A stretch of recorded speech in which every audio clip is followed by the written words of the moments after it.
Hooty hoo, all my stock market gamblers. Welcome today. It's Friday. Made it to the end of the week. What do we got going on today? Well, we kind of got a flat market. It's a mixed bag. The Dow's down about 100. NASDAQ's up about 100. That relief rally I was expecting looks like it's been postponed until next week. Now, we've had a lot of start and stop of that relief rally.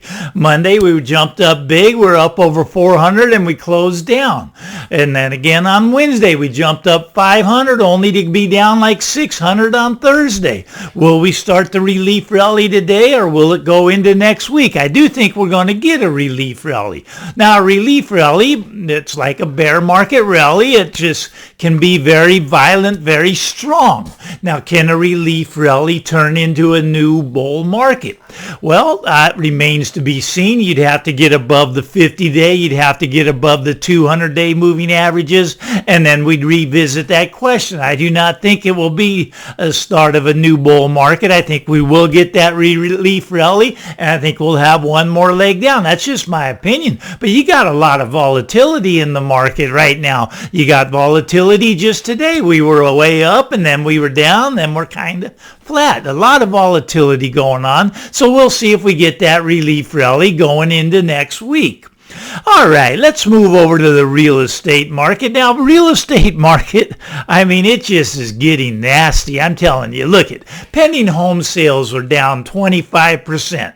Year over year, pending home sales are the number of homes that are they're pending. They've had an offer. They're in escrow. They're waiting to close. And that's down 25% from this August to last August, down 25% on pending home sales. But here's the thing. Here's what's funny. 25% of those that are in escrow, pending home sales are in escrow, are falling out of escrow. 25% down on the number of pending home sales, and then we get another 25% that are falling out of escrow. Now, why are they falling out of escrow? Well, because rates went from 3% to 7%. People can't afford it. They thought they could qualify for the loan, and when they put the offer in, the offer gets accepted, but then the lender says, no, we're not going to do it. Now, here's another reason they could fall out. Well, the home prices are starting to come down. They still want to get what Billy Bob got. Everybody wants the price Billy Bob got, but right now the appraisals aren't coming in. Even if you get someone to accept an offer up here, the home's only valued here, so the appraisal doesn't come in, and that falls out of escrow.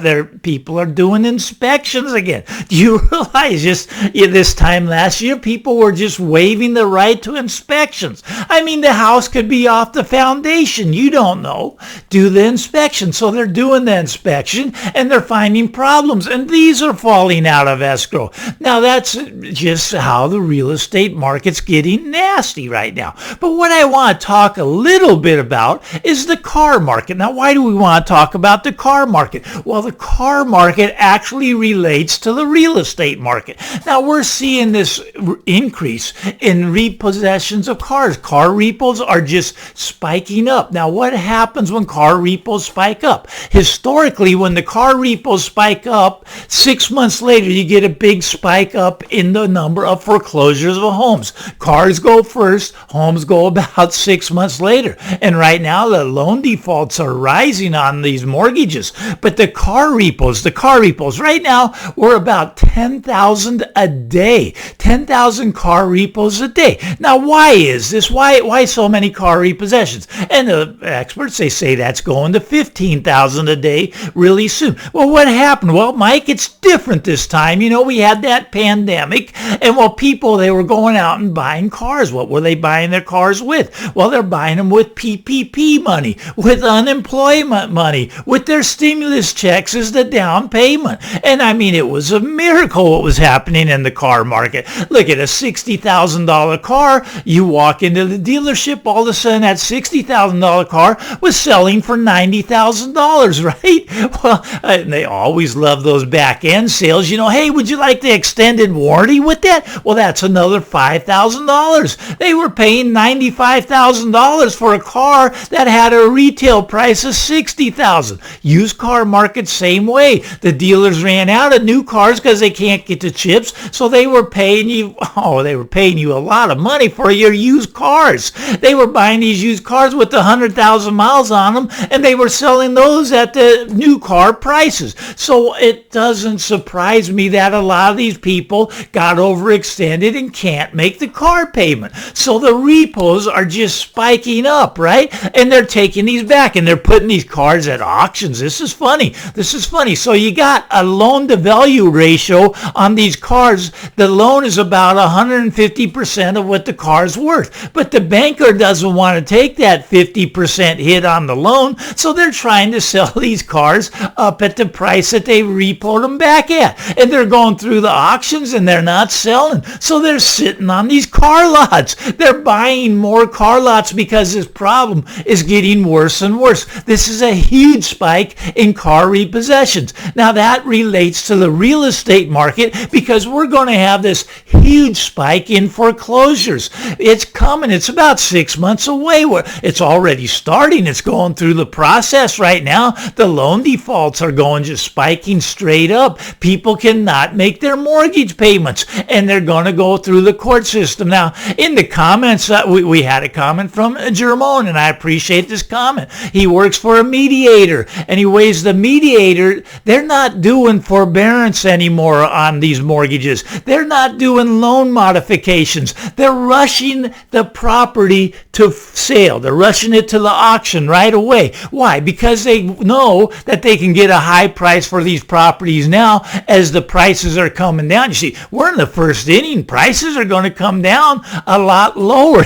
Now speaking of the comments, I also like this comment that was, I think it was Big Jeep that said, he said, Mike, your channel's finally starting to make it. You got haters in the comments. We do have a few haters. I don't mind the haters. You know, the haters, they give me views. They watch my channel and they make comments. They make a lot of comments, and that's good. Now, ones that worry me are the scammers. Be careful. Sometimes there's scammers in the comments. I delete them as soon as I see them, but I'm not always around to weed those out. But these scammers, they want to tell you that they're me, and they want you to send them money because they're going to make you a lot of money. Don't fall for the scammers. I will never ask you to send me money. It's just not who I am. I don't have a WhatsApp. I don't even know what that is. I'm an old guy. Look at these are scammers in there. Just be careful. But yeah, Big Jeep, thumbs up. We do have haters in there, and it's all good. You know, everybody's entitled to an opinion, and a lot of people don't think that the housing market's going to come down, so they get a little bit upset. They get a little bit upset about this. Well, the reason it's coming down is because of these foreclosures that are coming, and also a lot of these investor homes, they're in weak hands. Okay, so here's what happened. All right, so everybody, you know, during the pandemic, they wanted to get out of the city, right? And they just left their house if they were rich, and they went and bought another one because they didn't want to hang out in the city. They rented the one out they had in the city. They go, oh, how hard can being a landlord be? So they got that one in the city, and they got the one out in the country that they moved to, and well, they got that as a rental, and it's performing well. But now they're coming back to work because they have to go back in the office, so they kick their tenant out of that one, and they rent their one out in the country, and the houses have been performing well. But what's happening now is the houses are starting to go down. They're not getting the performance they want. So a lot of these homes are starting to not perform well, and a lot of people are having trouble finding renters. There's a lot of vacant houses right now that cannot find renters at the high rental prices. People can't afford the high rental prices, so they're not being able to rent their property. So what's happening? Well, they're sitting vacant, or they're reducing their rent, so the houses are not performing well for these investors, for these part-time mom and pop landlords. But the investors also, they're not getting the return they wanted because basically the rents are coming down and the house prices are coming down, and the cost of money is going up even for them. They were getting pretty close to free money. The BlackRocks, the Blackstones, paying about 1%, but right now they're paying 4 and 5% for money. And you know what the return is when they buy a house? Well, they get about 4%. Now they think about that. They go, well, I could just put that money into a bond and be doing better. I wouldn't have the headache. They get a few foreclosures, a few evictions, a few people not paying rent. Well, their return goes negative. So they're getting out of the business. There's a lot of weak hands. And there's 28 million homes. 28 million homes owned by people who do not live in the homes. I mean, some of these are second homes that they just, they don't need anymore. Look at rich people. What happens? Okay, well, when the stock market goes down, it's already down, let's call it 30% on the NASDAQ. The rich people, they don't feel as rich, and they see the house prices starting to go down. They got two of them. They're paying on two mortgages. Well, all of a sudden they go, hey, let's get rid of at least one of these, right? And they don't even care which one they get rid of. It gets to that panic point. So these 28 million homes that people they're not owner occupied, these 28 million non-owner occupied homes, they're in weak hands, very weak hands. And these people are going to be selling now. Okay, you got 28 million homes, but let's say just 10% of them sell. 10% of these 28 million, that'd be almost 3 million homes coming onto the marketplace. Now, what did inventory do? Well, inventory will bring the prices down even more. Look, we're just in the first or second inning. This is just starting to play out. I mean, we got time. Sit back. 2023 is going to be bad, but the opportunities are going to be there. They're going to be there, but probably not till 2024 before we start to bottom out in the housing market. Now, I know I talked about the haters in the comments, and a lot of people, I mean, one of my favorite sayings is not in your area. Now, the reason that became a favorite saying of mine, because every time I put out a video, at least 10 people would comment, well, not in my area, Mike. Well, it's starting to change. Some of these people that were saying not in my area, Mike, they're starting to say, wow, I didn't see it coming. Mike, you're right. And you're telling me it's the first or second inning. Wow, what should I do? Should I sell my home? Well, that's your decision. I'm keeping my principal residence. I need a place to live. I need a place to put my stuff. But a lot of people that have these second homes, a lot of people that have these investor homes, might be time to consider unloading them. Prices are still relatively high. It's true you can't get what Billy Bob got, but you can get pretty close. And if you wait this time next year, you're not going to be getting anything close. This is starting to get nasty. It's starting to get ugly out there. Well, anyways, if you enjoyed this rant, give me the thumbs up. Why not? We got the weekend ahead. Everybody, get out there, enjoy the weekend. Have a great weekend, everybody. Hit that subscribe button so we can talk next week. It's going to be exciting. Come on back. Bye-bye now.